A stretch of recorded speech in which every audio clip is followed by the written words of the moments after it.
right, good evening everybody. We'll kick this off and get started. So welcome back everybody to Walks and Wall Street. Today is Wednesday. It is February 7th, 2024. It's about 9:09 p.m. Eastern Time here live from New York City. Now we're on the corner of East 56th Street and Madison Avenue, not too far away from 432 Park. But on tonight's stream, I want to take us all the way to the Upper West Side of Manhattan. I want to go all the way up through Columbus Circle. I want to take a look at the Lincoln Center. Maybe we'll do a walking tour of Fordham University as well as John Jay College of Criminal Justice, which just happens to be my alma mater. We haven't been over there in a while, and one of the main reasons why I want to go over there tonight is because it's finally not windy. I mean, the past couple days have been like 25-mile-an-hour wind gusts. It's been pretty wild. So, sort of diving right into this, brand new all-time record high again for the U.S. stock market, for the S&P 500. The cash close was up about 40 points, closing at 4,995 for the S&P 500. But what was cool is we just ticked intraday the 5,000 mark on the S&P 500. Kind of crazy. So intraday, we didn't close at 5,000. But intraday, the S&P 500, for the first time in U.S. history, reached the big 5,000 for the S&P. It's kind of crazy. You know, for some context here, the dead low, okay, of the COVID-19 crash. I'm sure everybody remembers that quite vividly. I remember it. That was March 2nd. It was a Monday of 2020. And the S&P 500 traded for 2,172. So from 2,172 to the big 5,000 round number, which also happens to be the Jesse Livermore round number, by the way. I'm not sure if anybody's read Reminiscences of a Stock Operator.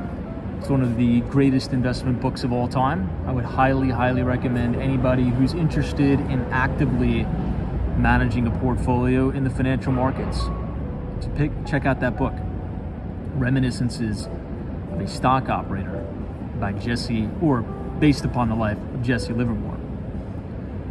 Before we move forward, I want to take you guys behind the desk here for a moment, and I want to show you a monthly time frame of the S&P 500.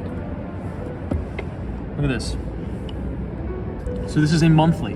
So each candle on the S&P 500 represents 1 month. And the previous all-time record high for the S&P was reached back in 2022. So we've been in well over a year bear market. We're coming out of this pretty textbook cup with handle pattern, and the measured move on this is significantly higher. We've now broken into all-time record high territory. And one of the things that I've been saying is that if this AI trend, this artificial intelligence, you know, machine learning, robotics, if this is all that it's cracked up to be, right? These trends don't last for 10 months, okay?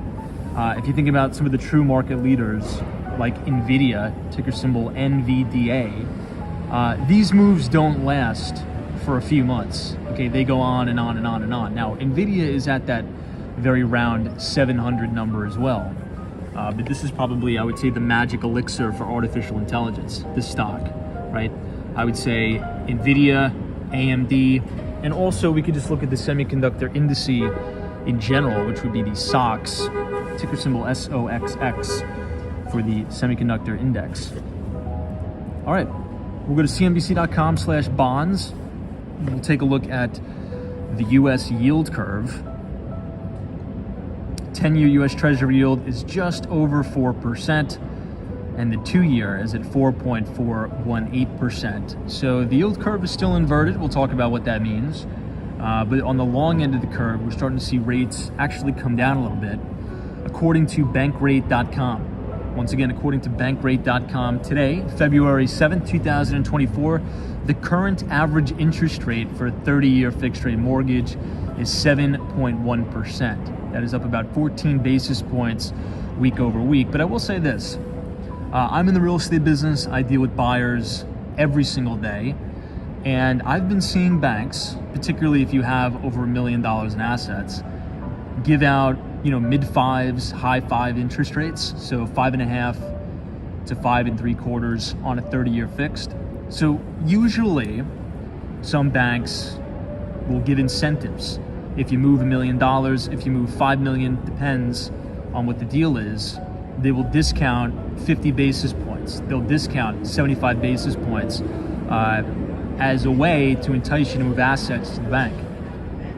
So if you have that sort of firepower and you're in this market looking to buy, well, that is one way that you could save on the cost of money, essentially, because interest rates are the cost of money. So even though the average 30-year fixed is around 7.1, maybe 7.25, on the ground floor here, I've actually been seeing customers or clients of mine being quoted right around 5.5, 5 3/4, 6%, right around there. Okay, everybody, we're gonna kick this off. Once again, we're gonna head all the way up to the Upper West Side of Manhattan. We'll take a look at Lincoln Center. Quick announcement, if you guys have not received it already, go ahead and take a look at our free investing newsletter, the Behind the Street newsletter. Let me see if I can get it up here. But if you wanna sign up for that, if you type !news, NEWS in the chat, the Nightbot will drop the link. I think I'm having some technical difficulties. Give me 1 second.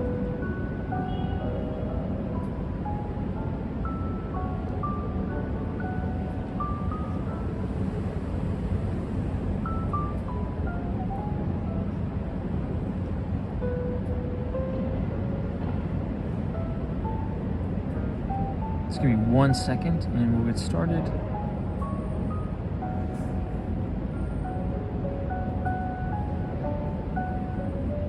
Sorry about that. All right, I think we're good. Anyway, yeah, if you want to sign up to receive our free investing newsletter, if you look in the chat, it'll say https://walkswallstreet.substack, and that will take you to our free investing newsletter. We send it out every other Thursday after the market closes.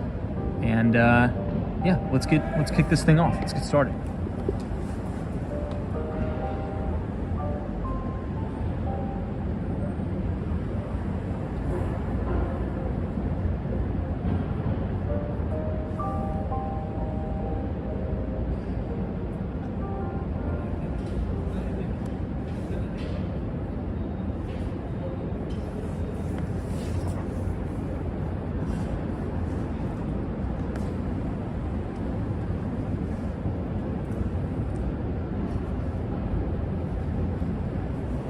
All right, let's see who we have in the chat. SoCal Lawrence, always a pleasure to have you here. Thanks so much. Scott P. Mimi is here. Says good evening, Tom. Welcome, friends. It's a pleasure to have you all here in New York City. And the good news is, it kind of feels like spring. I'm not gonna lie. I think it's in the high 40s tonight, but since it's not windy, it feels really nice. It's a beautiful, beautiful night here in the city. Gene 1649 says hello, Tom, chat, and walkers. I see Donna is joining us. Kin Lo, hopefully I'm pronouncing your last name right. If I'm not, my apologies. But Kin, thanks so much for joining us. Says hello, Tom, and everybody. Hopefully you've had a good day so far. RCA, Sally, Austin City Limits, Sunshine After Rain, Hawaii, welcome. We're walking directly past the St. Regis Hotel. It's one of the most luxurious hotels in New York City. And right next to it is the Peninsula Hotel. Looks like it's a full house tonight too. It's packed. You see maybe somebody important is staying at the St. Regis tonight. You see 1, 2, 3, 4, 5, 6 sort of black cars and SUVs, totally tinted. You even have some more over here. This is the Polo Bar at Ralph Lauren. It's a very expensive place. Hey, hang with Mark Mom. Good to see you on this beautiful night in New York City with an all-time record high for the S&P 500. Again, coming up against that round number 5,000 for the S&P. Never before reached in the history of the United States. The bull market charges on. There's a raging bull market on Wall Street at that. Oh, okay, it looks like the peninsula is decorated for the Chinese New Year. Let's check that out actually for a minute. You guys see that? It's like a dragon at the top. This looks like they decorated it for Chinese New Year. We'll have to check that out. Kyle says evening chat. What's up, Kyle? Sunshine after rain. Paul Tricky. Montalongo says greetings from Annapolis, Maryland. Love that. DJ Chris Thomas, 42 degrees here in Cali and raining again. Oh, by the way, for all of our California viewers, listeners, what's going on? What's the big update with that huge storm? I was seeing it on Twitter just briefly. I was so busy today, but apparently it's going to bring the most rain that California's ever seen in decades. So hopefully that doesn't cause any massive landslides or flooding. Anybody in the eye of the storm over there in California that can provide us some updates? It's strange, right? Because just last year we were talking about severe droughts in the state of California, and now we're, gearing up to have one of the largest rain events in over a decade. Tara says it was crazy, but it's already passed. Well, that's good. Hopefully there was no substantial damage. Travel News is quote unquote, we are underwater. So you can see the dragon here for the Chinese New Year, the Peninsula Hotel. SoCal Lawrence, Tom, the storm here in Cali has been absolutely nuts. So what happened? Was it high winds or just massive flooding rains, or sort of what's going on with that? Peter says the peninsula is owned by, a family from Hong Kong. Got it. I didn't know that. Well, I guess that explains it. Looks nice. Looks beautiful. Good to see you, Peter. Thanks so much for joining us. Now, the triple Qs, the ETF for the NASDAQ 100, also hit an intraday all-time record high as well. And you're starting to see the concentration into the top 7 stocks in the S&P account for the majority of the gains. It's a very, as we could call it, bifurcated market. Now, one of the things I'm looking for is for some of the small cap stocks to at least start to participate here in a big way, because the Russell 2000 is still technically in a bear market. If you look at ticker symbol IWM, which is the ETF that tracks the Russell, it's very truncated in a way. So it's sort of trading in this box range and hasn't really found its footing and broke out at all. And earnings were quite disappointing for some of the smaller cap companies in America.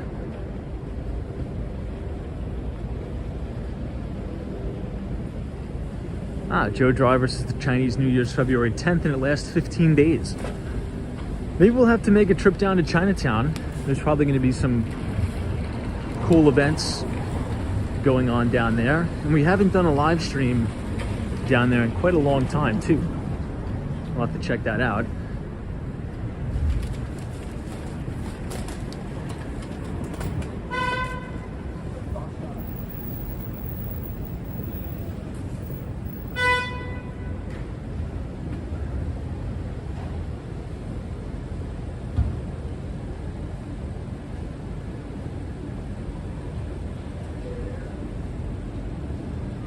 This is 53 West 53rd.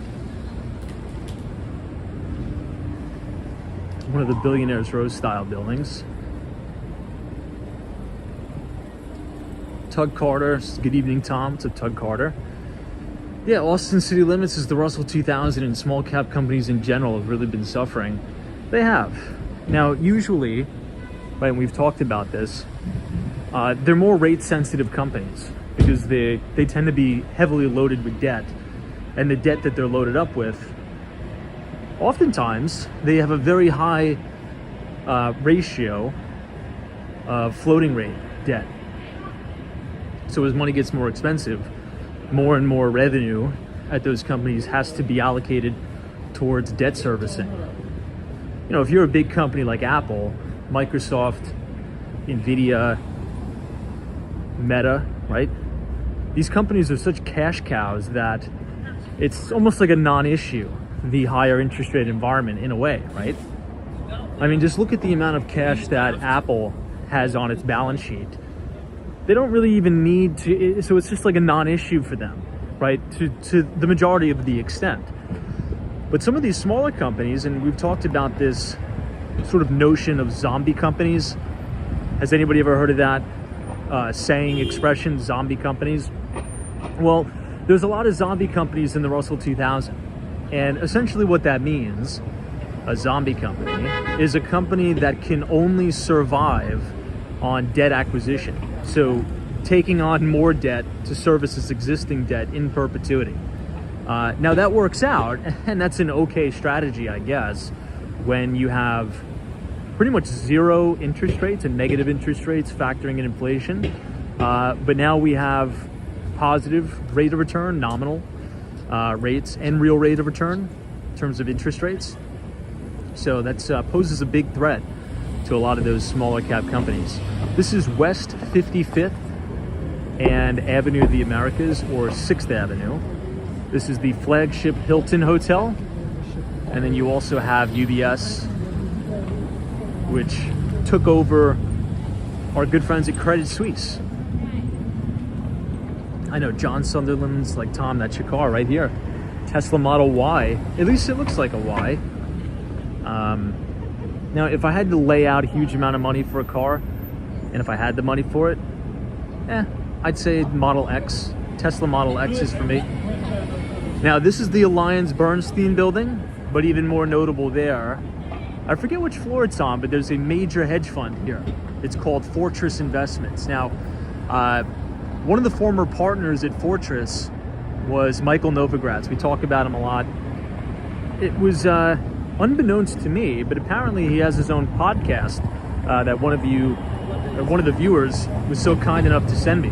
It's actually really, really good. So if anybody here is watching and you're interested in a career in investment banking, the hedge fund business, private equity, venture, or even tech, right? Tech in general. That's a very, very good podcast for that. Because Mike Novogratz kind of invites on his old coworkers from Goldman Sachs, all the way up through Fortress Investments, and even now at Galaxy Digital, talking about, you know, how they got started in the business, best practices, and the like. So if you haven't checked that out, very helpful, very resourceful, and a lot of big names are on there too, like Anthony Scaramucci. I'm sure many of you have heard of that name. Very successful individual in the investment business, and from Long Island too, so a native New Yorker. Hey, NAV 407 says that's a Tesla Model Y for sure. Hopefully Elon Musk will piss off some more investors and cut the prices even more. So maybe I can get a Tesla a little bit cheaper. Who knows? So this is a view of Trump Tower and 432 Park. This is the Harry Mackalow building. Hey, Richard Vogel's here. What's going on?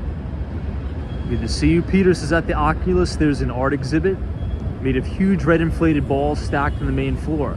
You know, I saw that. I saw that yesterday and the day before. I was down there. I was showing a client a few rentals down in Lower Manhattan, and I saw that. Now, when I first took a look at it, I had to do a double take because it almost looked like it was a Christmas decoration that they were just taking down. So that's what I thought it was. I thought they were those big Christmas red bulbs that they just totally forgot to take down. But now I guess I know what it is.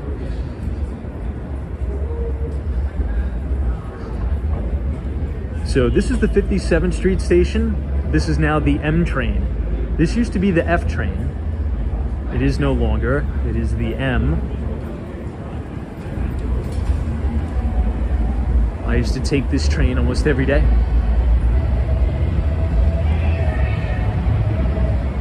Now look at this. This is the tallest and the skinniest residential apartment building in the United States. The skinniest residential apartment. This is Steinway Tower, 111 West 57th Street. Pretty cool. I will actually be inside that building next week. Our team is going to be doing a preview of some of the units, and I'm excited about it because some of the full floor apartments have absolutely spectacular views of not only all of Central Park, but of Midtown Manhattan. You could see pretty much all the major buildings, right? World Trade Center all the way in the distance, Empire State Building, Chrysler Building, One Vanderbilt. So the views are really unreal from over there.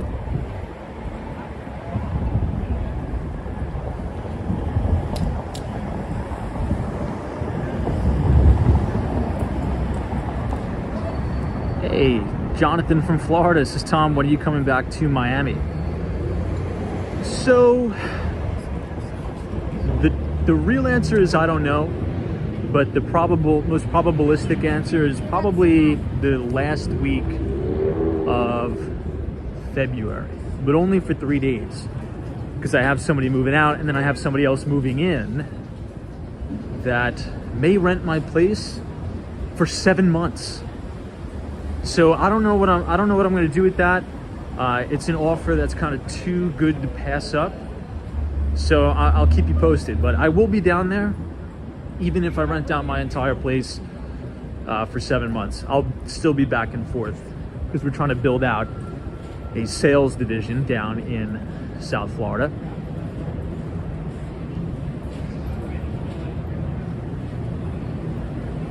This is Quality Meats.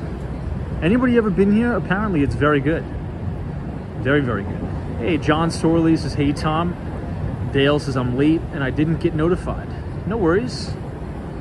No worries. Yeah, oftentimes, well, I think what the new process is now, if you want to get notified when we go live, you have to click the notification bell. I think that's YouTube's way of just not spamming people with crazy notifications. So even though you're subscribed, you have to click that little notification bell. So, hey, Andy, it's good to see you, Tom, and everybody. Good to see you too. Thanks so much for joining us. Beautiful night in Manhattan. Travelnista says, Tom, do you have a guest house? So I don't have a guest house, but the way that it's set up, now, does anybody know what a Florida room is? A Florida room is kind of like a wraparound room that has a separate entrance. So my separate entrance leads directly to the primary bedroom, right? That has a bathroom en suite.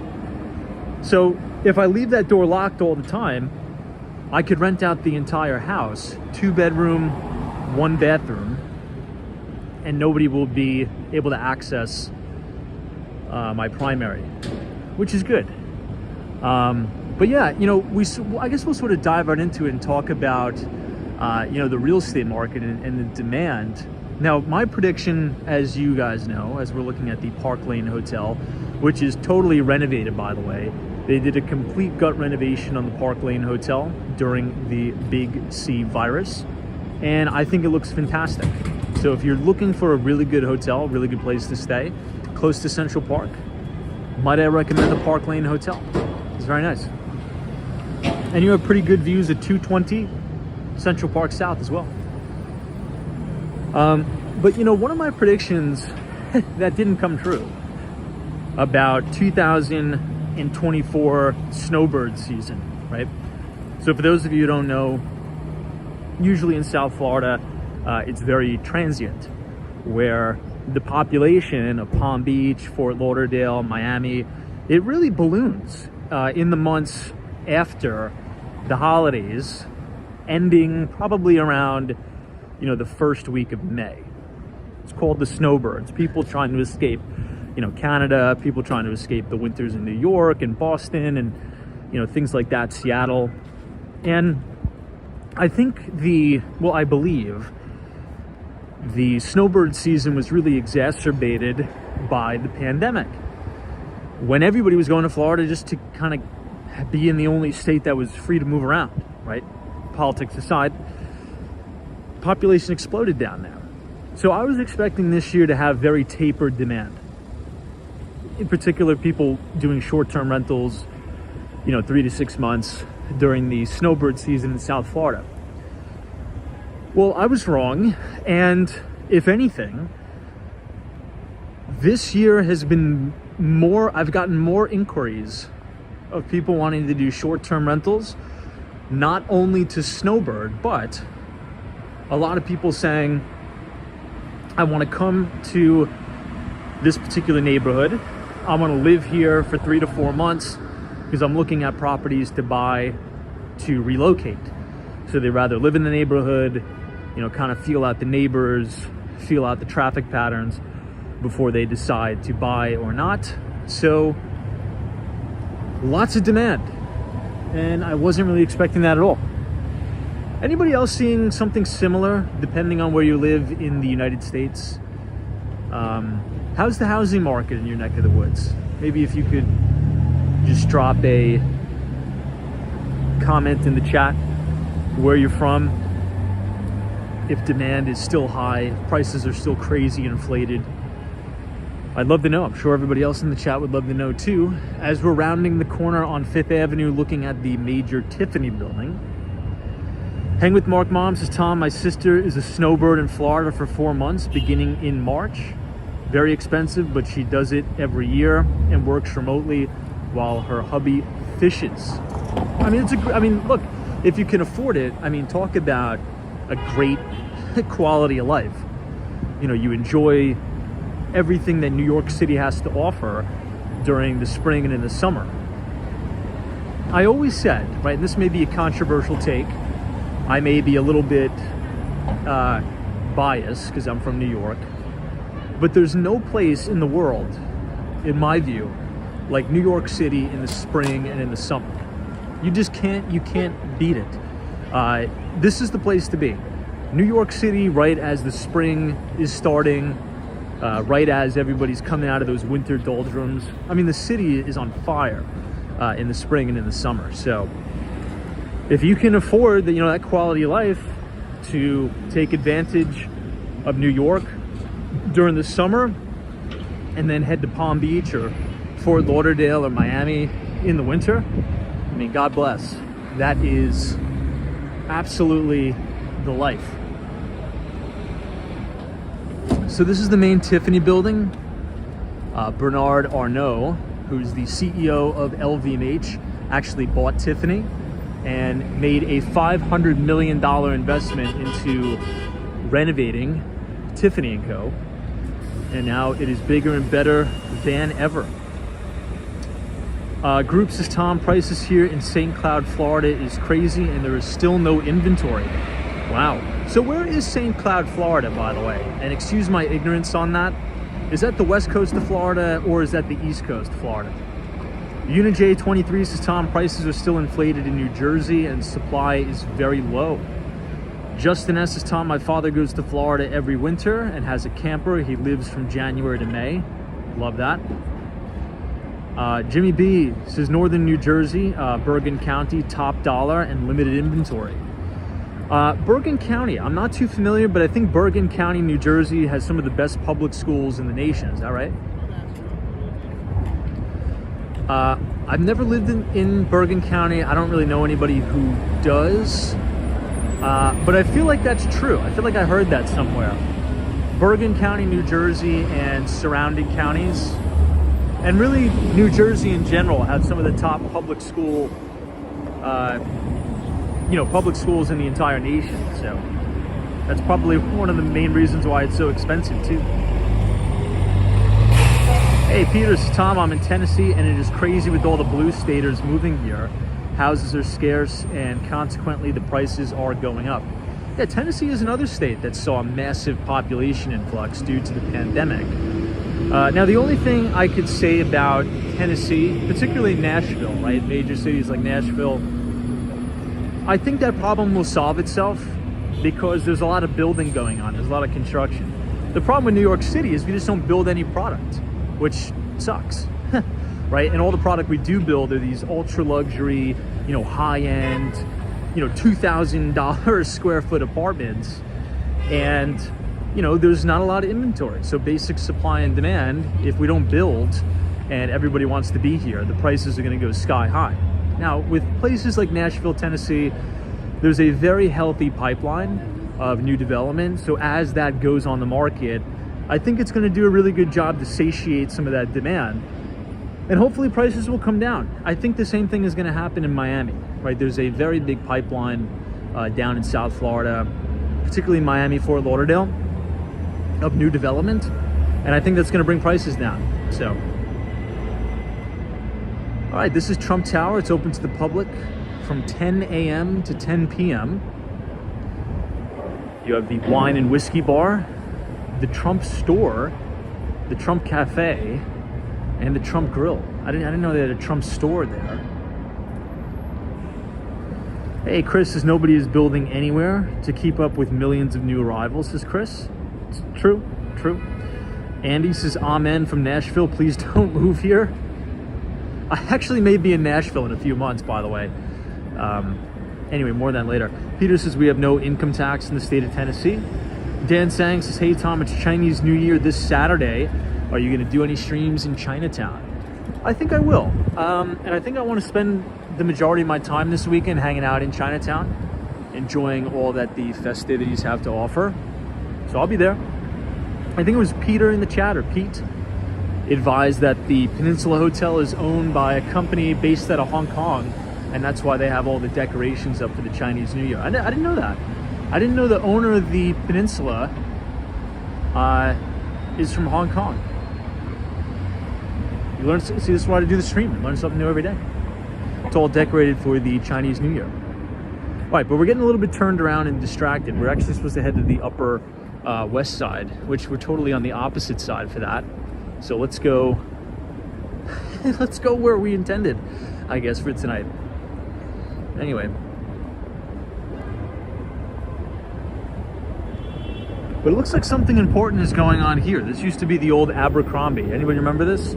This used to be the retail storefront for Abercrombie, and I think their corporate offices used to be on the upper floors, but it looks like it's almost 100% vacant. There's almost nobody in here. Interesting.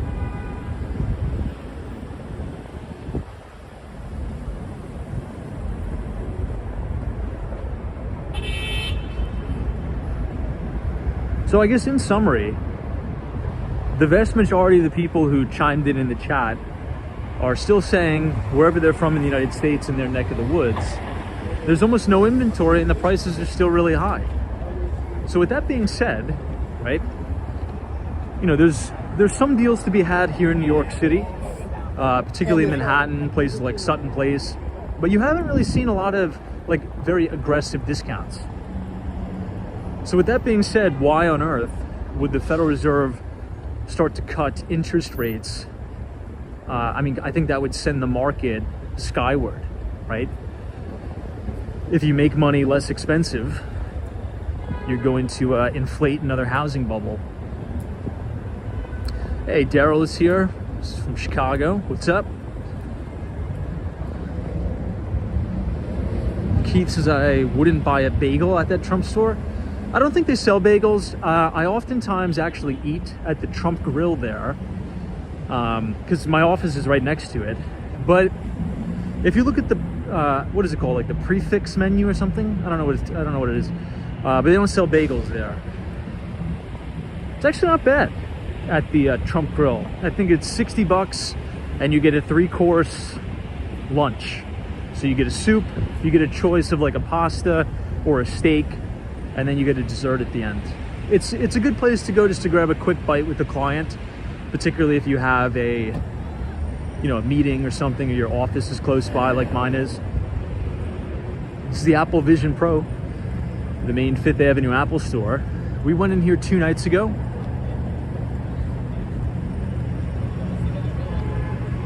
And I think Apple is absolutely going to blow the numbers out of the water. Now, the original number here, Wall Street analysts were expecting about 200,000 total Vision Pro pre-orders. They've since raised that number to about 400,000. And then for next year, for 2025, they're expecting about 1 million sales of the Apple Vision Pro. I think it's going to be double that. I think they're going to sell 2 million units, if they could even build that many. I think it's going to be closer to 2 million Apple Vision Pros sold. And again, anecdotal data, okay? This is totally anecdotal. This is not based from a large data set. This is based from us doing a live stream inside the Apple store at 10 o'clock at night, the 5th Avenue Apple store. And here is where the people come if they're going to be buying the Vision Pro. They, the Apple geniuses, I think that's what they're called, they help you orient your Vision Pro. Oh, this is such a cool shot of it. So this guy just bought a Vision Pro, and the employees at Apple are helping these two gentlemen kind of get accustomed to the new equipment. And every single day we've been coming here, there's people buying this thing for 3,500 bucks. At 10 o'clock at night, mind you. So think about how many more people there are throughout the entire day at normal hours, right, that are coming in buying the Vision Pro. Anybody in the chat bought a Vision Pro? Anyway.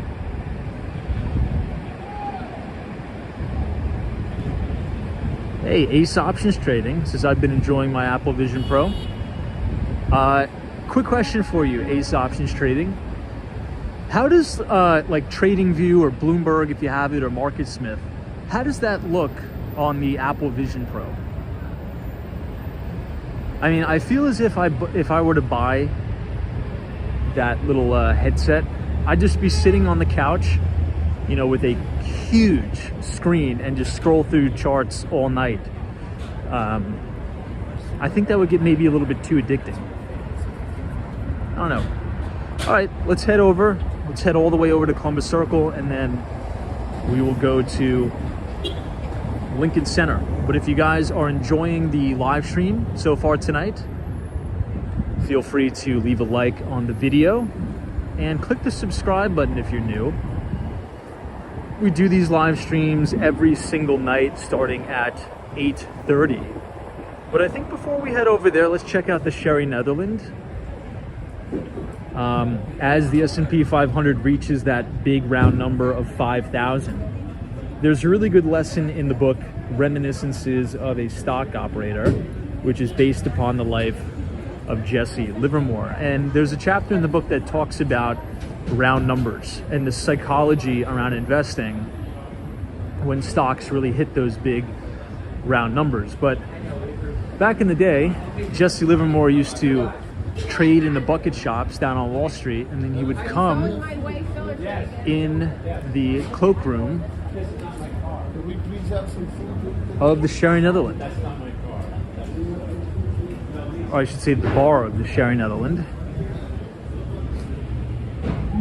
Look at how cool that is. They have the insignia of the hotel right here. Oh, no way. Ace Options Trading says, Tom, I'm watching this video on the Vision Pro. Holy crap. Ace Options Trading, if there's a way for you to take a little screen recording or a screenshot of what it looks like to watch this live stream on the Vision Pro, could you email that to me just out of curiosity? I want to see what that would look like. I mean, the city must just look unbelievable with all the vivid colors, the traffic, the buildings. It must look amazing. This is a good shot of the famous clock at the Sherry Netherland right here. Oh, no way. Ace Options Trading. This is Tom. I'm watching your live stream on one side, and then I have TradingView on the left side. Oh my gosh. We're going to have to use you for live real-time stock quotes on the live stream. How is Duolingo trading, by the way? That's a stock I've been covering, or just started to initiate coverage on. Duolingo. It's A company based out of Philadelphia, by the way, and I had no idea. I always thought it was a Chinese company. I don't know why I thought that, but Duolingo is, I believe, based out of Philly. And the bull thesis there for me is, you know, we have all of these migrants coming to the United States, right? So many. We've never had this much of an influx. In addition, the H-1B visa, right? The amount of applicants for the H-1B visa last year in 2023 hit a brand new all-time record high.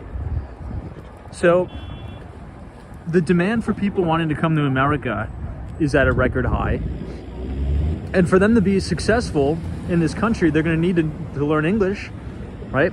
And Duolingo, a lot of those applications make it so easy to learn another language. So as user base grows, you know, maybe that could be an interesting bull thesis. Oh, Pittsburgh, you're right. PLA30, Pittsburgh, Pennsylvania. I apologize, you're correct. Alfonso S. YouTube is available if you access it from the browser. Very cool. Carlos's Palantir had a very nice breakout. Yeah, I think the stock was up 20% yesterday after a better than expected earnings report. Still has a lot of overhead supply though. I would still consider Palantir as a little bit of a laggard, but if that comes out in the new high territory and they could get sales growth up into the 20% plus, I may go after it, but I'm fully invested right now. Now, those two towers in the distance, everybody, is the Deutsche Bank towers.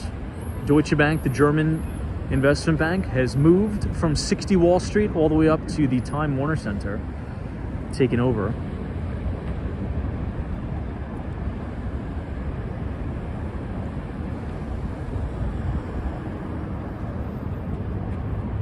Ace Options Trading says they're up $3.59, down after hours for Duolingo.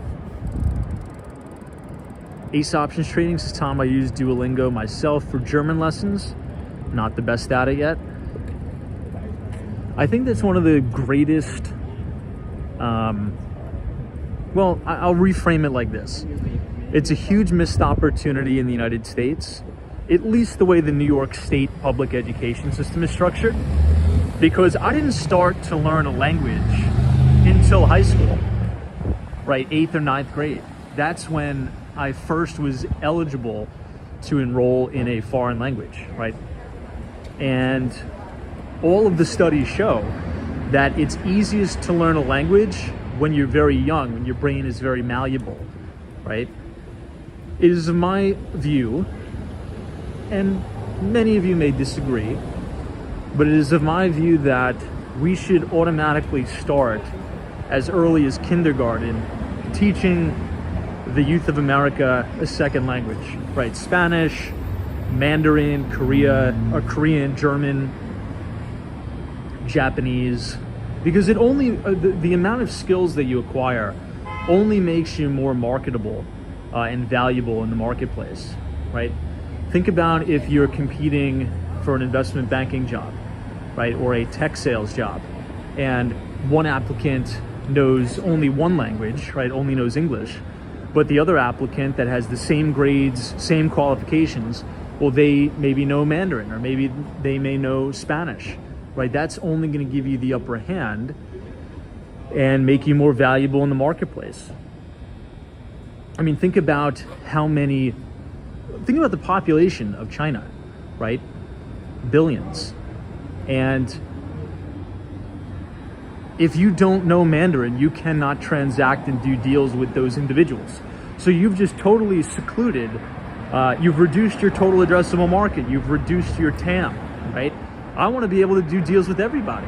And that's one of my biggest regrets, particularly being in the New York City real estate business, right? There's a lot of clients who will email me, right? Because they see the live stream, but they have the subtitles on, and they want to work with me here in New York City to buy something, but we can't communicate that well because I don't know Mandarin, I don't know Korean, I don't know Spanish, right? So imagine being an agent, right, a real estate agent in New York City, and you know Korean, you know French, you know German, you know Italian, and you know all these different languages, you're going to be a rock star because you're going to be able to provide that service to your clients from all diverse backgrounds.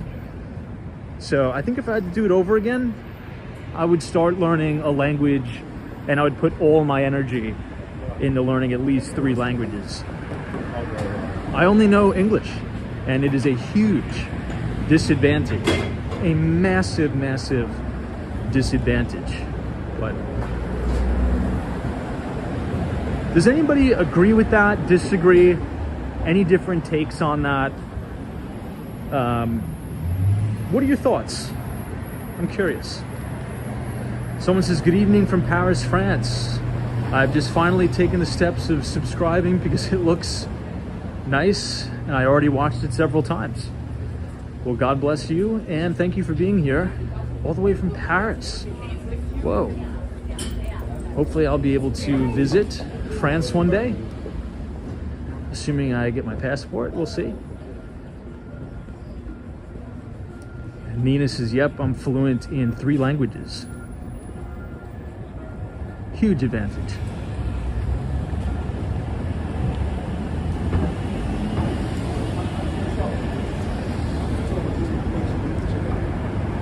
All right, this is Central Park South. Fallon says, Tom, I was amazed in Germany this summer. Just about everyone spoke English, including my cousins, because it's already required to speak a second language to graduate. Yeah, the US is so far behind in that aspect. Extremely far behind. Hey, Keith L. Jackson says, Tom, you're absolutely right about the language barrier. Most of us only know the bad words. Yeah, I know. Dan A. says, I think multilingual would definitely boost the spectrum of communication. Absolutely. Joe Driver says, Tom, there are great translators in the market. Yeah, that's true. And a lot of top agents actually do have personal translators. It's just different, right? Because you want to be able to communicate, you want to be able to sell, you want to be able to build a relationship. It's not the same if you're communicating through a translator. In my opinion, it's just not.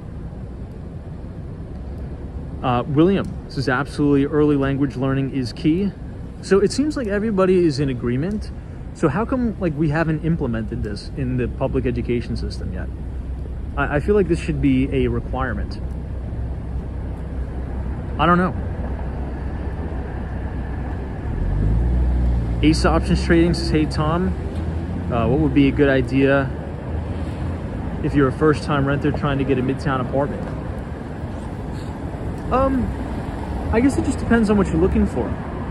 Are you planning on living with roommates? Do you want to live by yourself? Just really depends. If you send me an email, I can help you out and, try to help you a little bit further. But hey, it's the one and only Sunshine NYC. He says, Tom, take a weekend course in another language. It's important to learn. I know 4 fluent and oh, you're fluent in 2. Got it. So you know 4 languages, but you're fluent in 2. Love that. It's harder than it seems, right? Because when you're older, in my view, the only way you're really going to learn it is if you speak it regularly, right? You have to know people to speak the language. You kind of got to do it.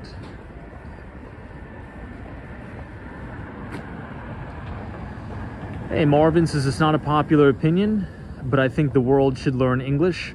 Imagine communicating with everybody from everywhere about anything, anytime.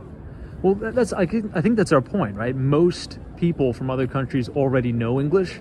It's we're on the back burner that doesn't have the upper hand that can also communicate in those other languages, right? I think that's kind of the point, right?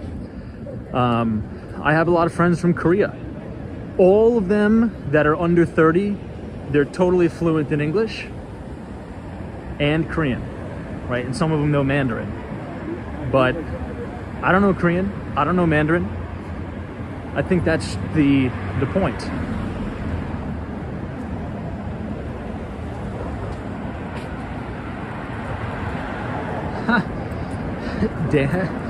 Dan A says, Tom, I learned more Spanish living in Florida than I did throughout my years in high school. You're probably right. particularly if you live in South Florida.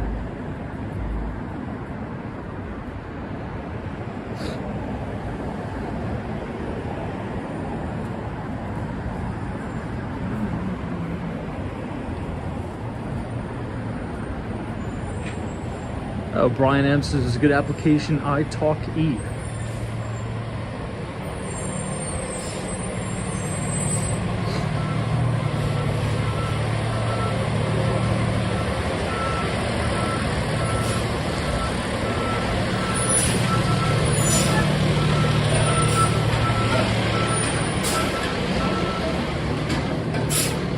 So we're now passing the JW Marriott Essex House, and they're totally redoing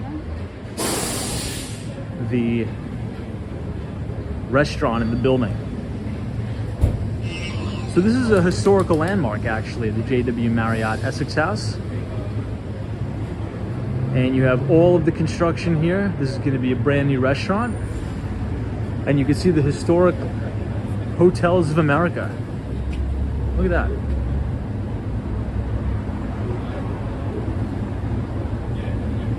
Historic Hotels of America, National Trust for Historic Preservation, right here at the JW Marriott Essex House.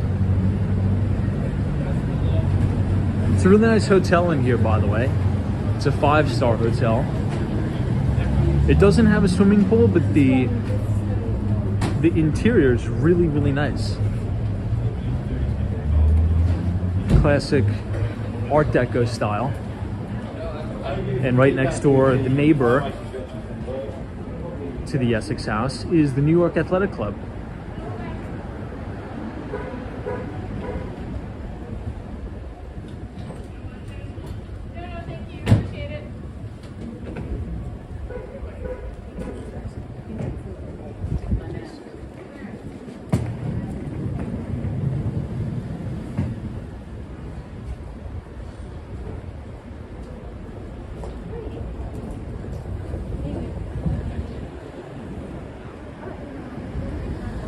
Okay, now we're crossing over 7th. We'll take a quick pit stop, and I want to show everybody Alwyn Court, which is my favorite residential apartment building in the city in terms of the architecture. Very unique.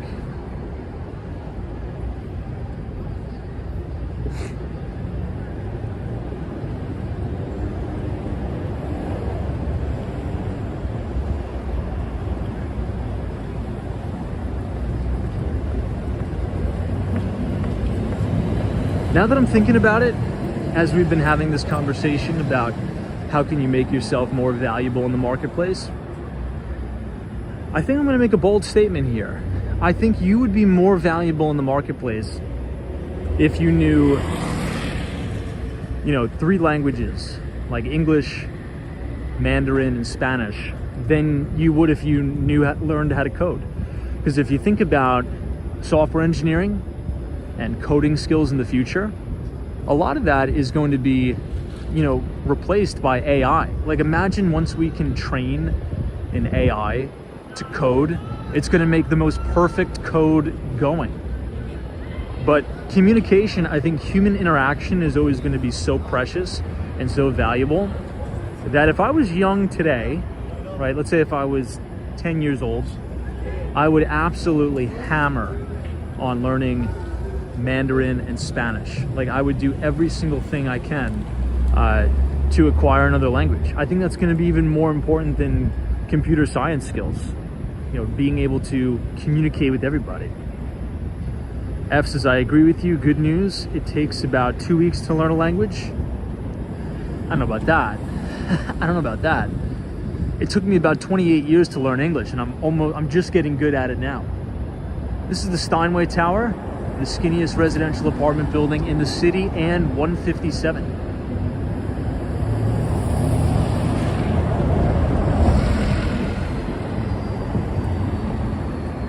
What do you guys think of the architecture at Alwyn Court?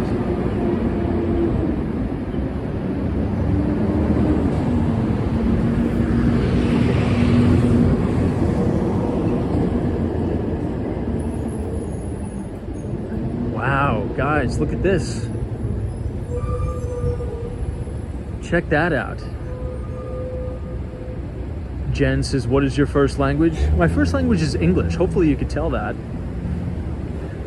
I know I'm not good, but my first language is English.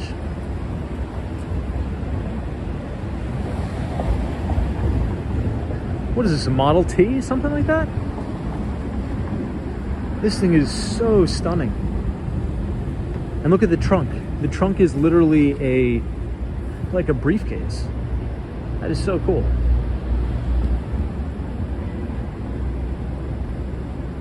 MK says, Tom, we are in the beginning of the AI bubble. It will pass, and people will need to learn different languages. For sure. I agree. I would agree. I think we are in the very early innings of this AI super trend. And next week in the newsletter, I'm going to be talking about it even more. Now, if you received, everybody, if you're just joining, go ahead and check your email. Last Thursday, I sent out our free financial newsletter called Behind the Street, where we did a deep dive into Microsoft's earnings and Alphabet regarding artificial intelligence. If you want to sign up for that for free, just type !news, N-E-W-S, in the chat, and the Nightbot will drop the link to our Substack. So we publish every other week on our Substack, and I'm going to be doing a pretty lengthy piece next Thursday, which I don't think you guys are going to want to miss. And we're going to be talking about duration in different types of bull markets, but I think you're right. Hey, Jonathan from Florida. This is Tom. I agree. The healthcare company that I work for is thinking global. Oops, lost your comment. I apologize. The more languages you know, the better.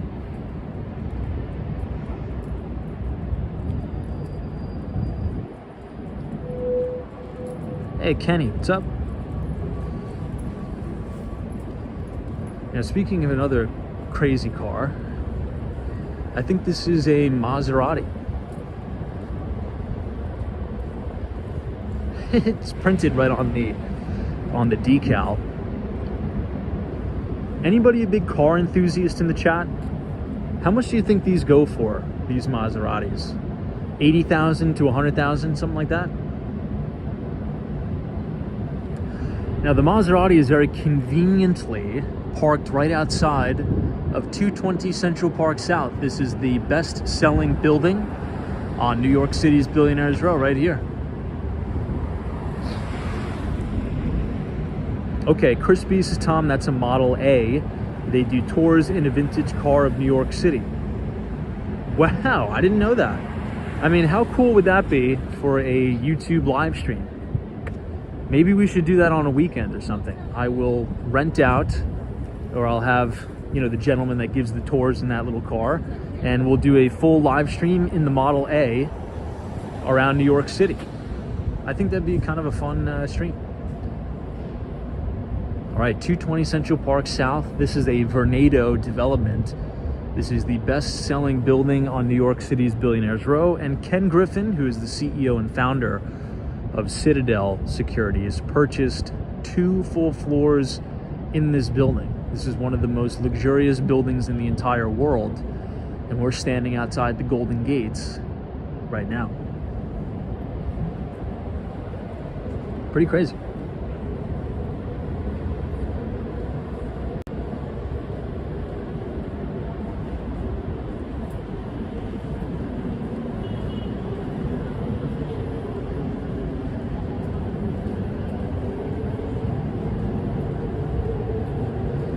Hey, Sharon is here. What's up?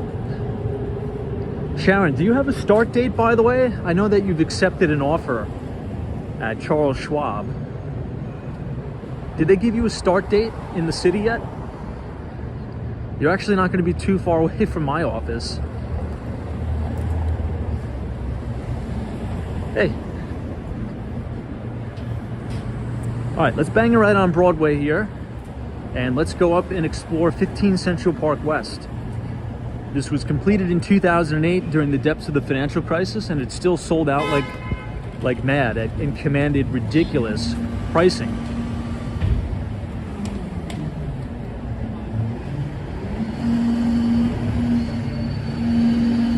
This is the Magnolia Bakery and a vegan ice cream shop.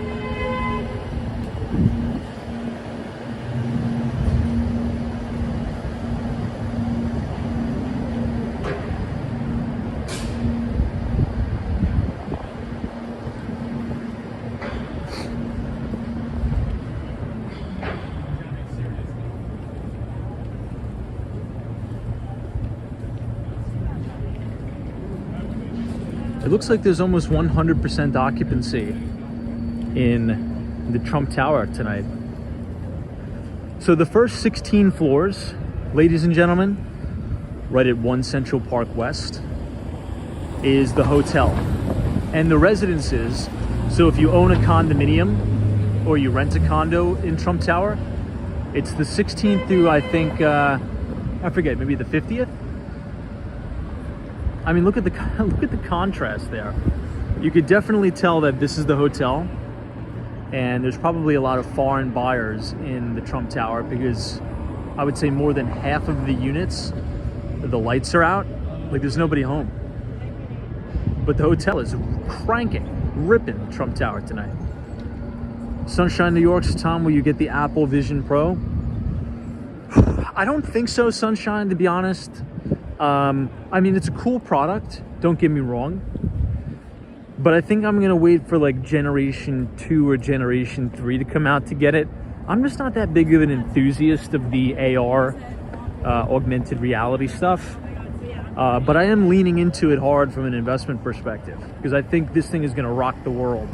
I think the vast majority of us are severely underestimating the power, the marketing power of Apple. I was talking to one of my friends on Twitter, or X, now that Elon Musk bought the company. It's created a bunch of mayhem. And he sent out this tweet or this post on X, and he said, I don't understand why there's so much hype around the Apple's Vision Pro. I mean, everything that the Vision Pro can do, the Meta Quest headset can do, and it can even do more, right?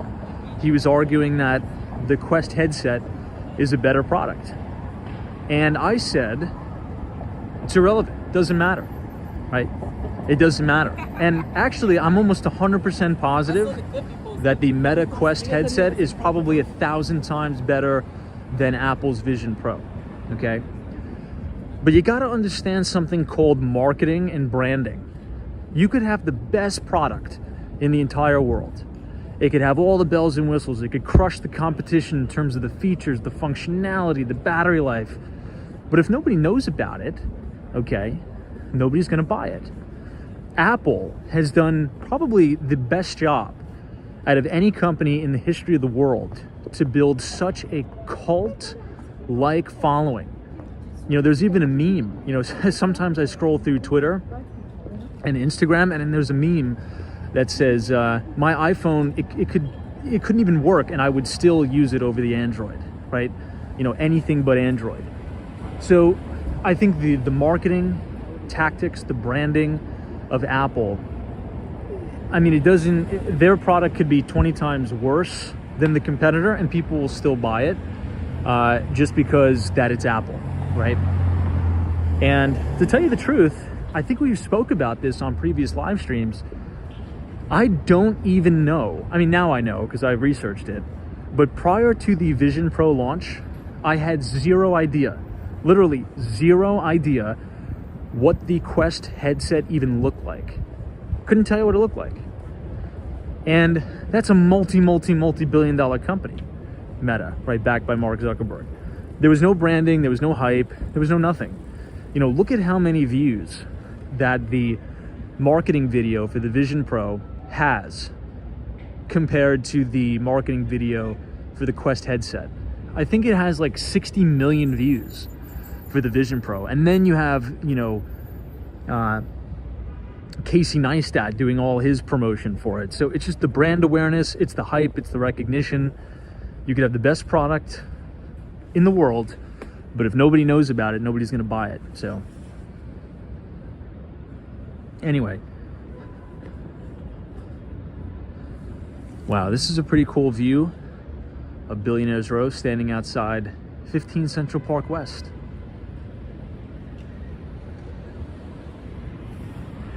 Pretty cool. Hey, Kenny's is Apple Human Engineering of Products. Gray says, I bought my first Mac in 1984, never used another computer. Oh, you've never used another kind of computer since then? Well, think about that, guys, ladies and gentlemen. Apple has had a life cycle customer since the 1980s. Now, I'm gonna plug the phone in here, so give me a minute. But one of the things that we try to do in the business world is to calculate the lifetime value, or the acronym is called LTV, okay? L, life, T, time, and then V is value of a customer. So essentially, sorry, I'm just plugging the phone in so it doesn't die. Essentially, if a company can sell a product or a service to somebody once, what is the probability? What is the probability? I said probability. What is the probability or the likelihood that that same customer is going to be But off the top of my head, I think I've had 7 iPhones in my lifetime. I think I've had 7, right? Some break, you know, some malfunction. Sometimes I just want to buy another one because I shoot YouTube videos with it. And that's just one person, and I'm 28 years old. I've had probably 7 iPhones throughout my life. I've only ever had an iMac for my desktop. Currently, what I'm holding in my bag right now is a MacBook Air that I use for my daily use, you know, for building models, for working. And Apple's gonna have me as a customer for life. Now, that times the whole world. That is a very, very powerful ecosystem, right? So determining the lifetime value of a customer is so important, so important. And I think Apple does that better than anybody in the world. So this is the main entrance, the roundabout here at 15 Central Park West. This is one of the most exclusive addresses anywhere in the entire world. Pretty crazy.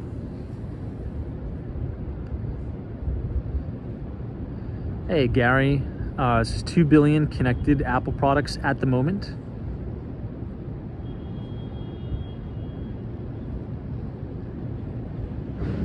Hang with Mark Mom says, Tom, Apple is more stringent when it comes to quality app developers. Android app developers were way too easy. Well, yeah, Android is open source, right? Look at that. Now, this building is home to the former CEO of Wall Street mega bank, Goldman Sachs. Lloyd Blankfein has a residence in this building, along with many other hedge fund managers and private equity titans. Right on Central Park, and you have a direct view of 432 Park Avenue, Billionaires Row.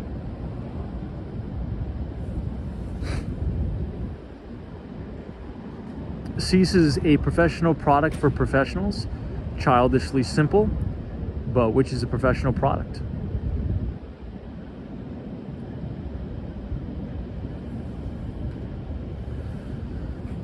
All right, let's continue up towards Lincoln Center. But if you guys are enjoying the live stream tonight and our conversation, please give the video a thumbs up and subscribe to the channel if you're new. We do this at 8:30 p.m. Eastern Time every single night, walking around New York City, talking about the financial markets, talking about the New York City real estate market, and much, much more. Melissa 2087 says, Tom, the only Apple products I own are 2 MacBooks, and I love them both. Yeah, and what a lot of people are underestimating, I believe, is the software business, so the services business of Apple. When you think of Apple, you think of a hardware business, you know, the phones, the iPads, the MacBooks, the desktops, the iMacs. But I think the services business is probably going to be the fastest growing segment going into the next decade. And that's all the cloud storage, the music, the Apple TV, the streaming, things like that. TK Porsche. Long ago, lost count of all the Apple devices I've purchased over the last 20 years, but that's okay. My Apple investment has risen 2,600% and counting. Well, there you go. Yeah, I think what TK Porsche said is exactly right. You know, if you use a product, and this goes back to the book, very good book, if anybody's interested in the investment business. It's called One Up on Wall Street. So One Up on Wall Street by Peter Lynch. And he says, look at the daily use or your daily activity, your daily habits. What do you do on a daily basis? Look at the different things that you use. Look at the car you drive. You know, look at the phone you use. Just what do you interact with on a daily basis? And you should do an internal audit of that. And what you interact with the most, you should try to be an owner of that. Which makes sense, right? So if you use Apple products, you probably want to own the company, right? And chances are, the appreciation in the share price or the value of the company is probably going to pay for all of your products that you've ever purchased there.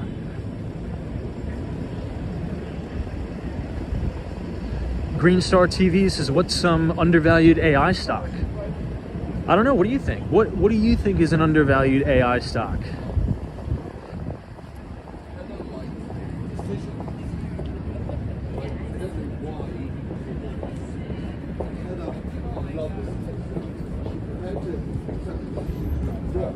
This is PJ Clark's, which is a little bit overrated in my view, but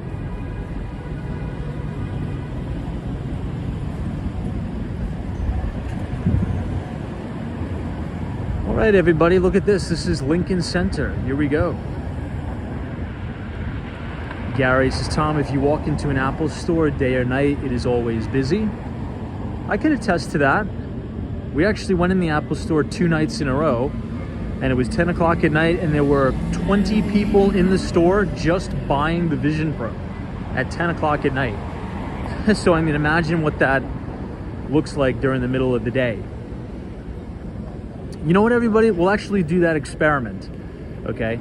So if you guys are following me on X or Twitter, you can follow us at Walks Wall Street. I'm going to take a break. I'll take my lunch break at around 1 p.m. I'm going to come out of the office and I'm going to walk into the Apple store on 5th Avenue, and I'm going to take a video of the Vision Pro section, and we'll see how busy it is during the middle of the day for some context. And we'll compare it to the sales volume at 10 o'clock at night.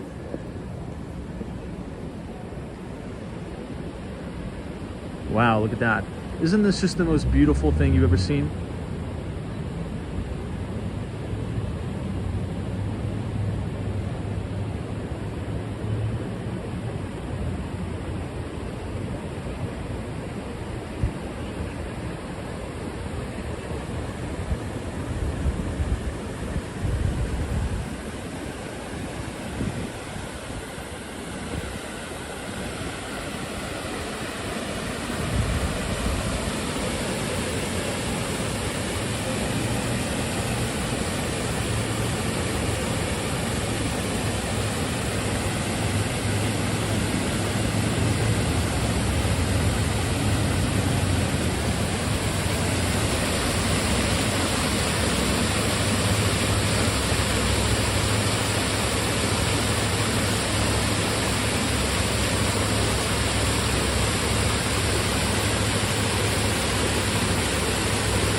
so peaceful over there.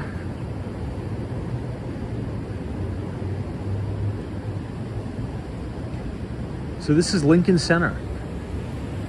You can see tons of amazing operas here, ballets. Now, I'll give you guys a little tip. If anybody is planning a trip to New York City during the summer, particularly in August, right here, they set up this massive screen. It's kind of like a Jumbotron. And they project an outdoor opera, and there's all folding chairs, like hundreds of folding chairs here. And you can enjoy your night, you know, have a nice drink, and you could watch an outdoor opera right here at Lincoln Center. Oh, and by the way, it's free, so you don't even have to pay anything. I'd go every year. You'd probably run into me when we're there. It's an amazing, amazing experience, an amazing place.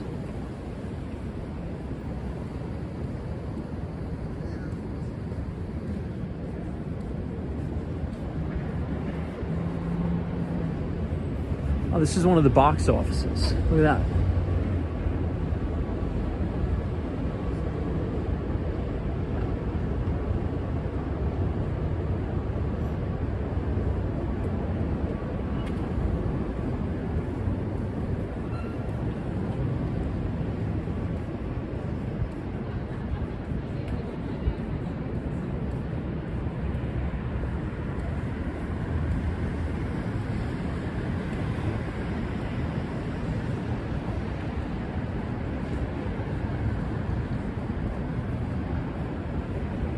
Okay, everybody, we are now making the transition officially to the Upper West Side of Manhattan. This is one of my favorite neighborhoods.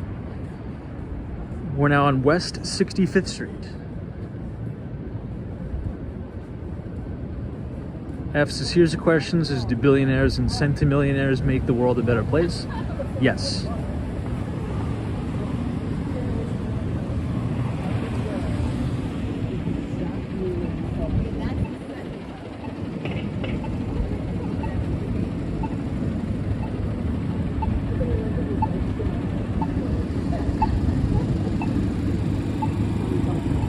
Oh, this is cool. You could actually scan the QR code and it'll tell you all of the upcoming events here at Lincoln Center.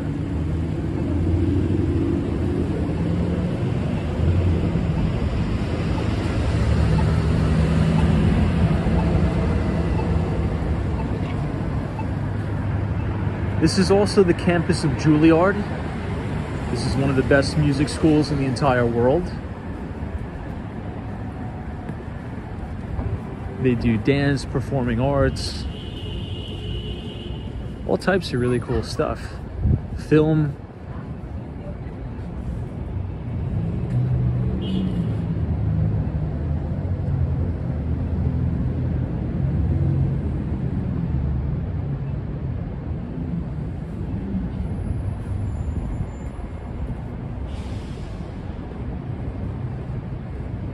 So this is the Tisch Studios. Does that mean this is NYU's? Part of NYU? I thought this used to be CUNY back in the day. City University of New York. But I believe the Tisch is NYU's film school or performing arts, something like that. Maybe this is their studio.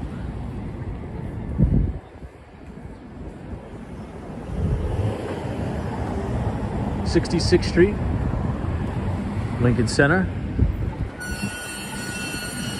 We'll cross over to Broadway on the other side.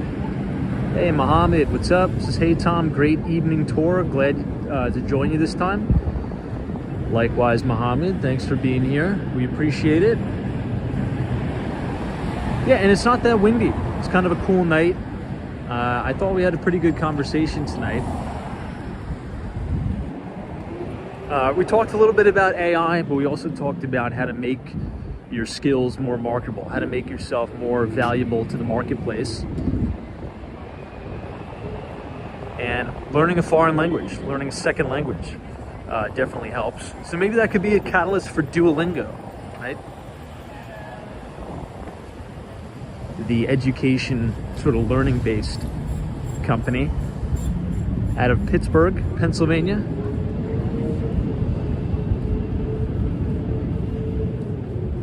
This is ABC 7. Maybe we'll see them doing the live broadcast. This is Eyewitness News in New York City. I'm sure many New Yorkers watch this every morning. I watch it on YouTube, the Eyewitness News. Oh, and then we also talked about interest rates. We talked about the housing market and how, right here, I'm in the New York City real estate business. A lot of my clients are getting 30-year fixed rate mortgage quotes of 5.5%, 6%. So well below the average.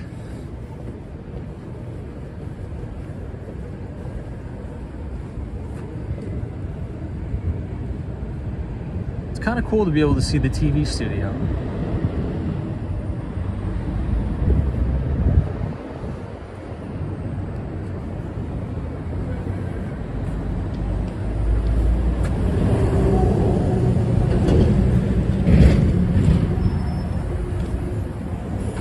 David Muir. I think David Muir is from upstate New York.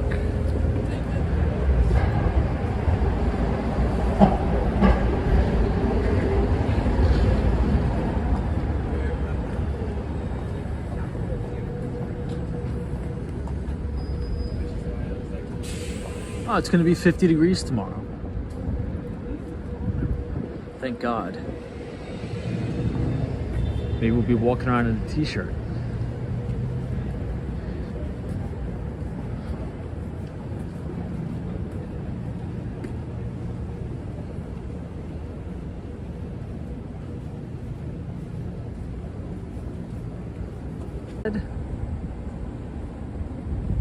It's a lot quieter. You guys notice that? We are officially out of the very crazy, loud Midtown Manhattan. You're going to see a lot of pre-war architecture, a lot of buildings with fire escapes. We're going to see a lot of brownstones, and it's going to be very quiet. So if you're looking to move to New York City and maybe you're raising a family, I think the Upper West Side is a really good neighborhood for that. Very quiet, family-oriented. You also get a richer sense of community, which I don't think you get in Midtown Manhattan. It's very hard to find a sense of community in Midtown, right? Because it's so transient. There's people coming in from work, from Jersey, Long Island, upstate New York. You also have a lot of tourists. But if you live on the Upper West Side, chances are the people who are here the majority of the time are people who live here. So if you were looking for a place to come where you could actually meet your neighbors, I think the Upper West Side is a pretty good place for that.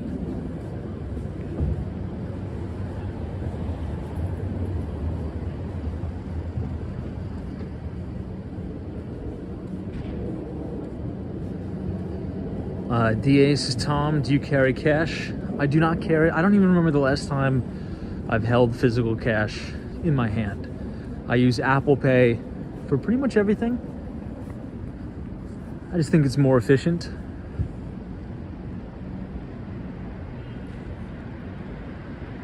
This is a pretty cool view. This is Columbus Avenue, New York City.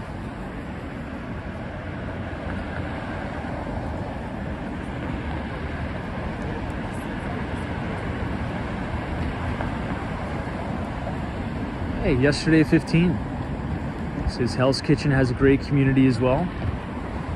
Josh says I prefer the Upper East Side. Interesting. I mean, I like the Upper East Side too, but if I had to pick, I think I'd pick the Upper West Side. The Upper East Side for me is a little bit too buttoned up. I feel a little bit too stiff on the Upper East Side. Upper West Side's a little bit more laid back. People are a little bit more outgoing, I feel. Better coffee shops too. It's probably gonna get me in trouble saying that, but a lot better coffee shops.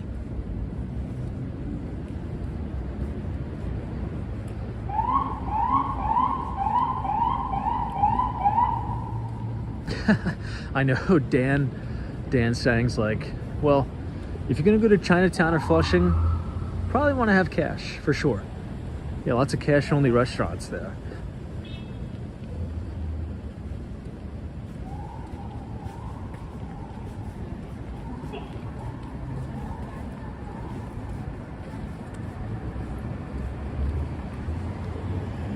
Okay, I want to take a little bit of a detour to show everybody some of these beautiful brownstone buildings.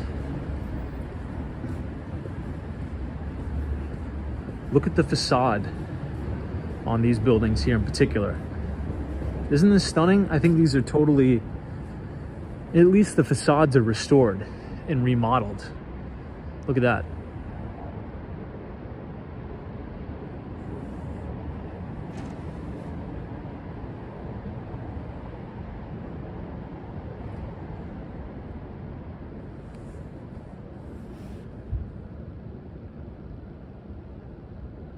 Notice how quiet.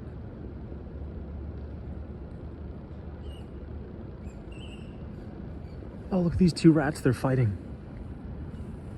3 of them.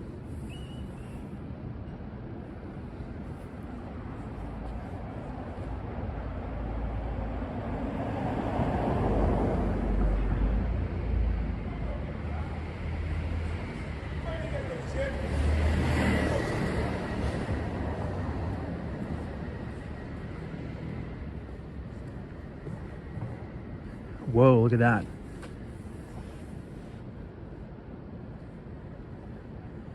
Amazing design. Architecture is stunning. Look at how that red door really pops. It's fantastic.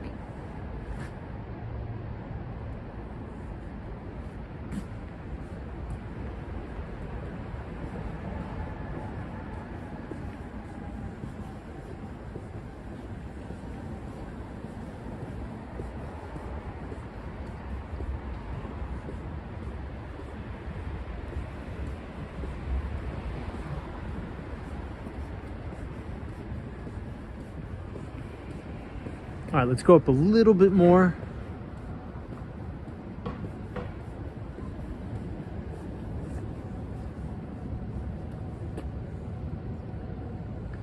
Now, 72nd Street and Central Park West is where you have the Dakota, which is probably one of the most, I would say, it's definitely in the top 20 most famous buildings in New York City.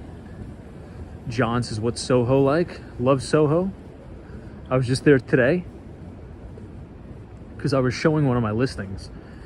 5 Franklin Place down in Tribeca. So I was walking through Soho.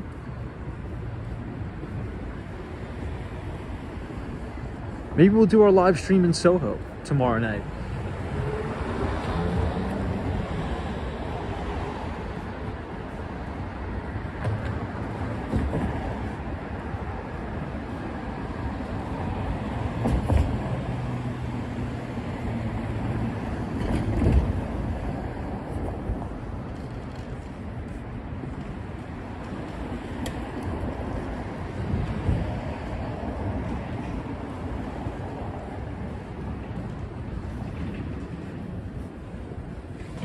Now there's a good Italian restaurant coming up. It's called Parm, P-A-R-M. Very good. It's right here on the right.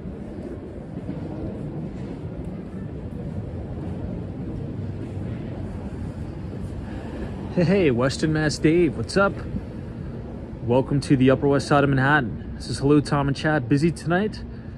Been out to close out my night with you fine folks.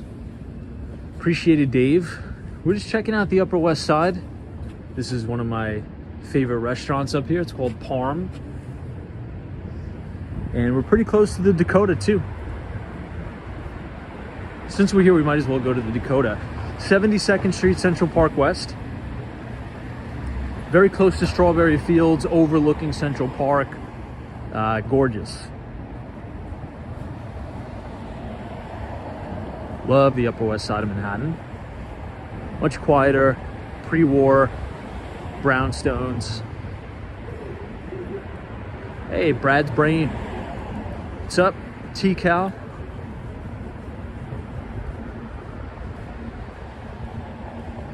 I also like these little quaint shops here.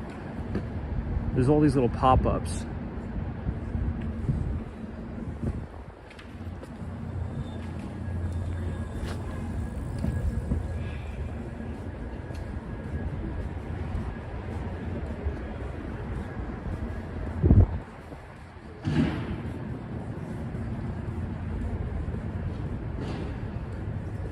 Now, one of my favorite coffee shops in the city is right here.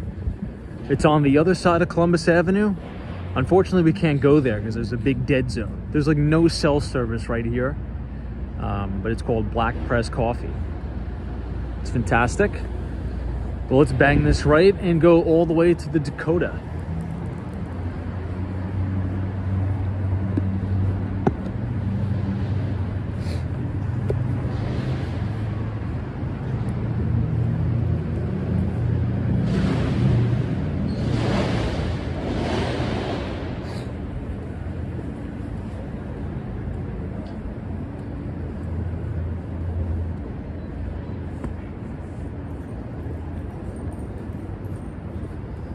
But if you guys are enjoying the live stream so far tonight, feel free to leave a like on the video and click the subscribe button if you're new. We do these live streams every night starting at 8:30 p.m. Now, all the way in the distance, that is Central Park. We're right on Central Park West and 72nd Street.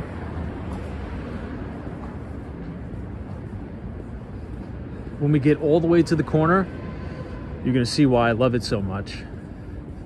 Because you can see a huge contrast in the architecture of the city. You're gonna be able to see unobstructed views of all of Billionaires Row, where we were just walking, from the pre-war of the Upper West Side.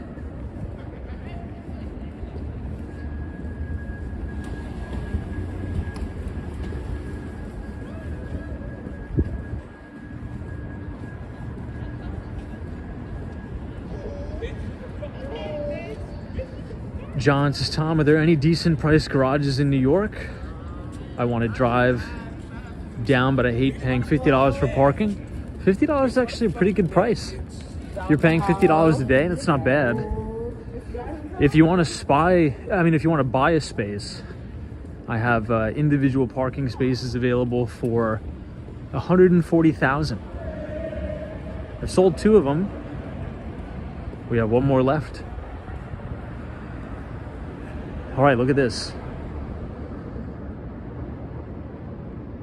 Hey, Penelope, what's up? We are now right outside the Dakota, looking at the original gas lamps. Look at how cool.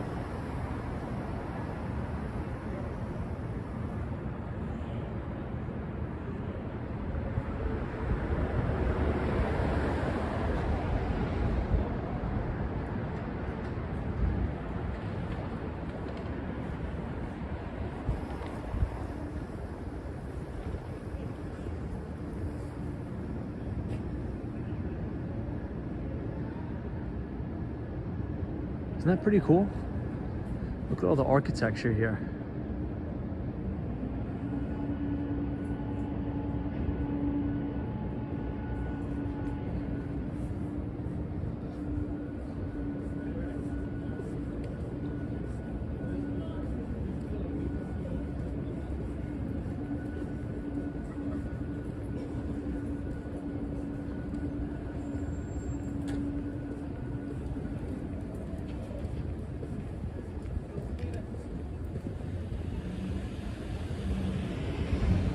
So you have all of the original architecture here at the Dakota.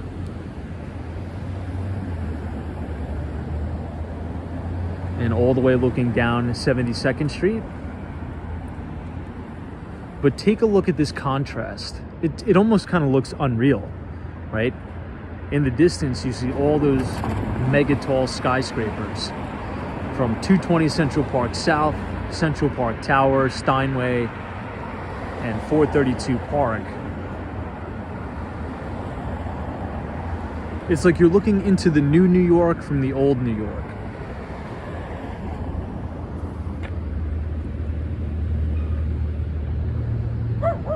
Let's go inside Central Park, might as well.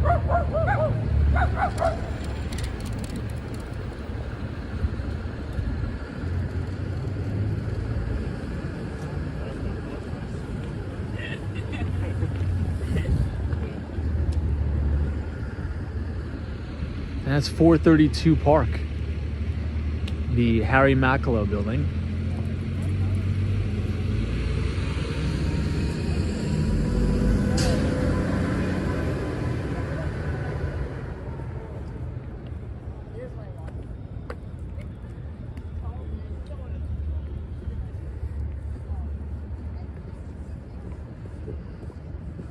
What do you guys think in New York City Central Park at night? Now, once I step foot in the park, totally colder in here. It's like a 10-degree difference. I don't know why, but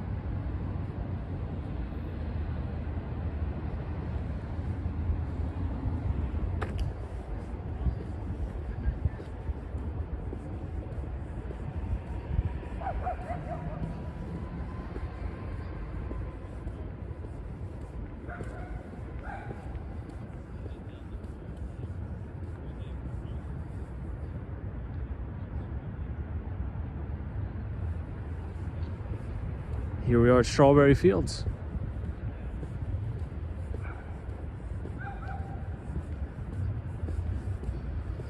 Whew, the air is so fresh.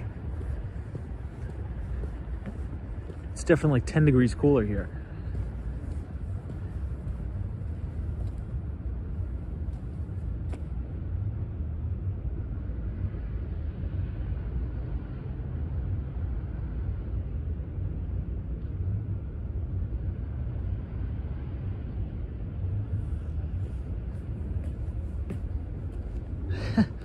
Joel PMs. Any news on the bench? No news yet, but we will be getting a bench. I can guarantee that 100% certainty. We will be buying a Central Park bench at some point in my life. Wow, look at those views. Incredible.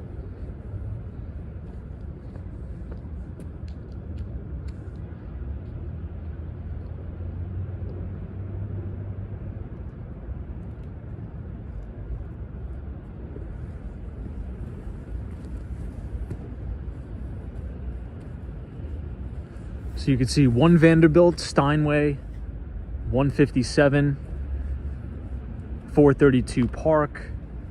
I mean, you can pretty much see everything from here. And it's so peaceful. I think I might just pitch a tent for the night and camp out right here on this rock.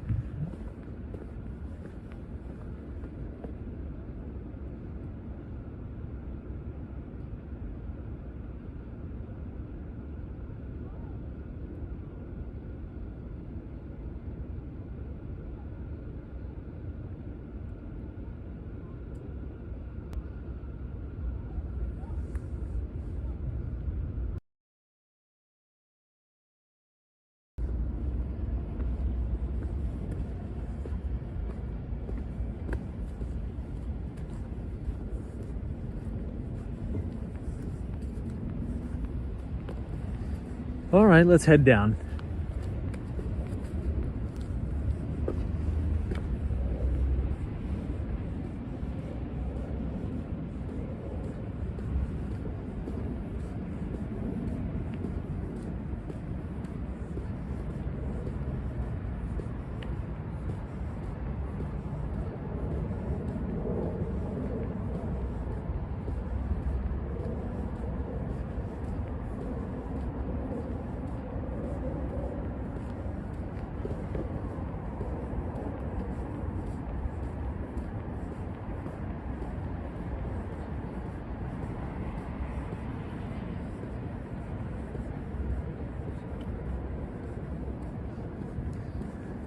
Someone says it's $10,000 for a Central Park bench with $5,000 for a tree. Yeah, it's about $10,000 to get a plaque on a bench, but it's even a little bit more than that if you want to get a good area. I want to be like either right here 72nd Street, or I think I was flying, or right as you come into the park from Central Park South and 6th. I feel like if you're gonna drop $10,000 for a bench, you might as well blow it out and get prime real estate, you know?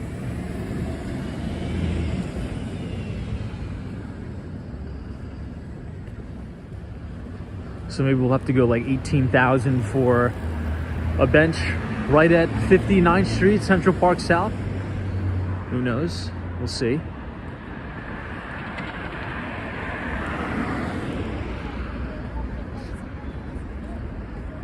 I'm taking all the AdSense, the advertising, which is not much because we get copyrighted on almost every live stream.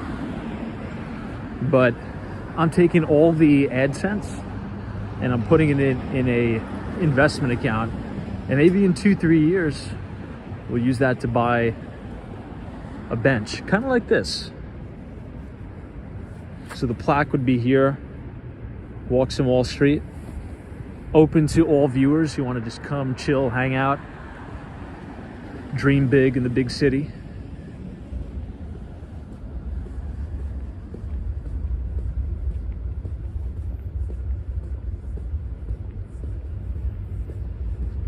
It's really strange. You could tell the air quality is actually better the closer you are to the park. It's a strange phenomenon. I could really feel it.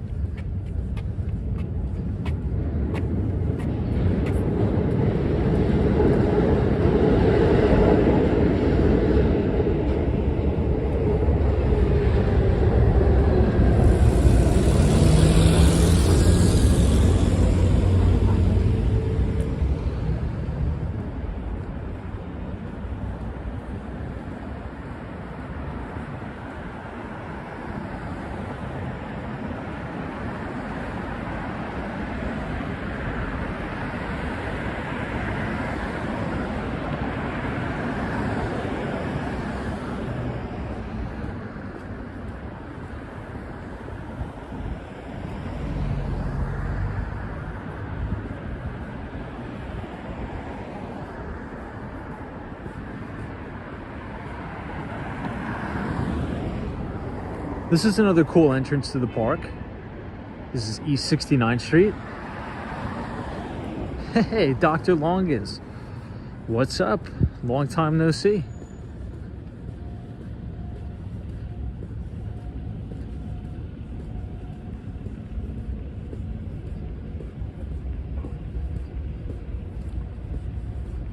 Now this is 80 Central Park West. This is an amazing building here, guys. Look at this. Imagine being right on Central Park West, but you have a balcony overlooking Central Park. All of the Upper East Side you could see. Imagine the sunrise, sunset from your private balcony. Incredible, incredible. Hey, Western Mass Dave. Appreciate the support. This is Tom. We'll make a special trip just to sit on the Walks in Wall Street bench and think of all the good times. I'm gonna make it happen. I'll give you guys my word on that. And I don't go back on my word. I will get a sponsored bench in Central Park. I think it'd be cool. You know, people could come. You know, it goes towards a good cause too. You know, it helps sponsor the Central Park Conservatory. So it helps maintain the park, all that. And yeah, I think it'll be fun.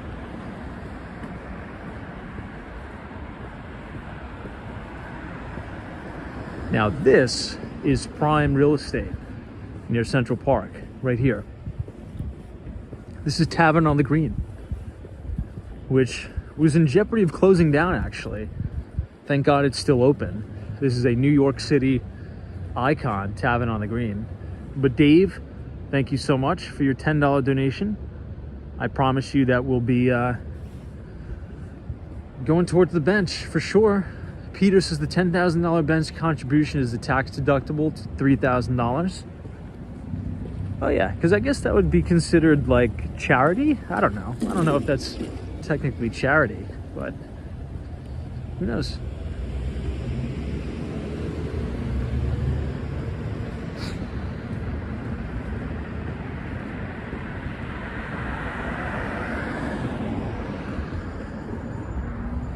Guys, check this out.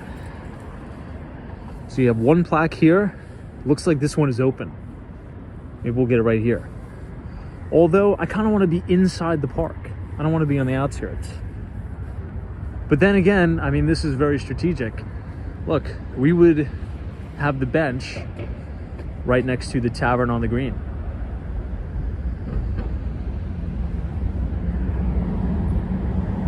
Not bad.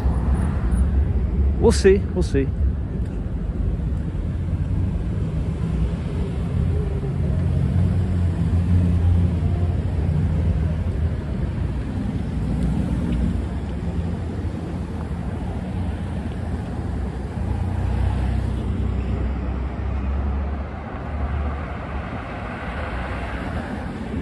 So all these cars are coming from the east side of Manhattan.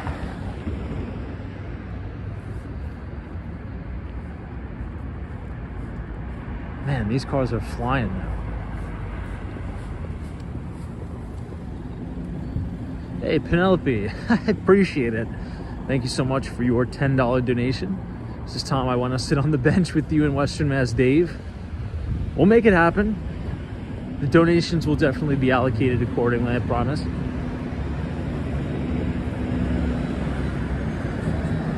But Penelope, thank you so much for your support.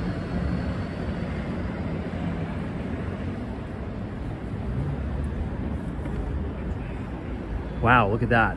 Talk about a crazy view. But Penelope, Western Mass Dave, appreciate it very, very much. And Deborah, you guys don't need to donate, by the way. I do appreciate that. But Deborah, this is for the bench fund. $10 donation. I appreciate you and everybody here. Once we secure the bench, you guys will be the first to know. Trust me. But thank you for the support and your donations. Appreciate it very, very, very much. Wow, we've been going on 2 hours already. Feels like we just started.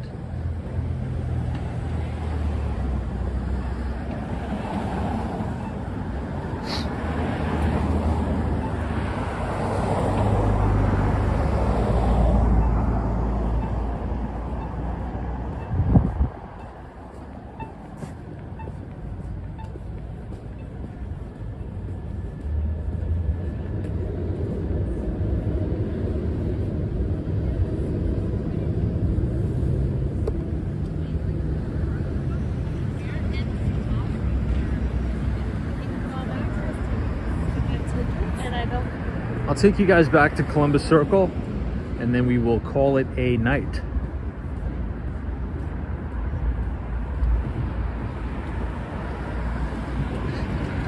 Cape Cod Sarah, appreciate you too, so save me a seat on the bench. I mean, at this rate, we may have to get two. We'll have to do a leverage buyout of all the benches in Central Park. Appreciate that, Cape Cod Sarah. Thank you for your support and your generosity.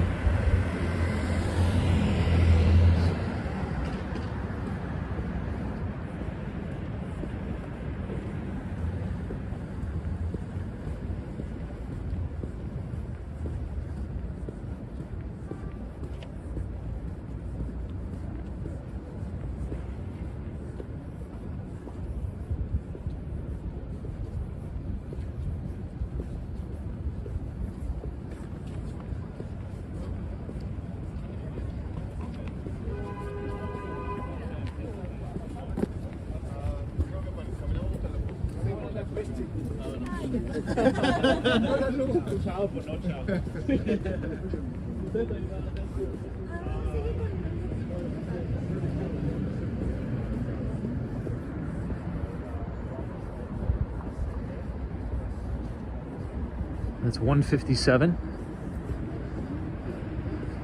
We're almost back to our destination.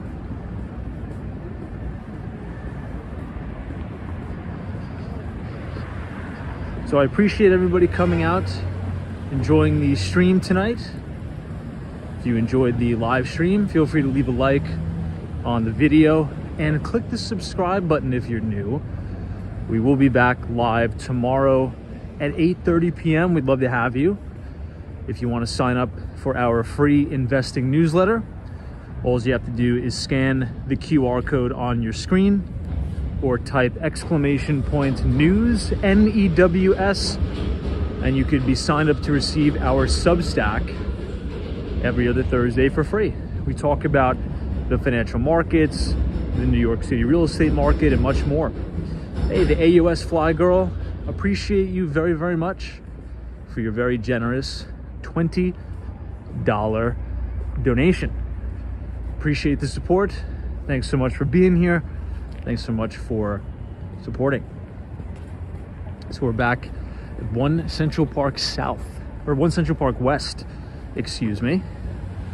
And we'll call it a night here. So Tatted Tower, appreciate you. T-Cal, Austin City Limits, Hang with Mark Mom, Abdullah, Sharon, appreciate it.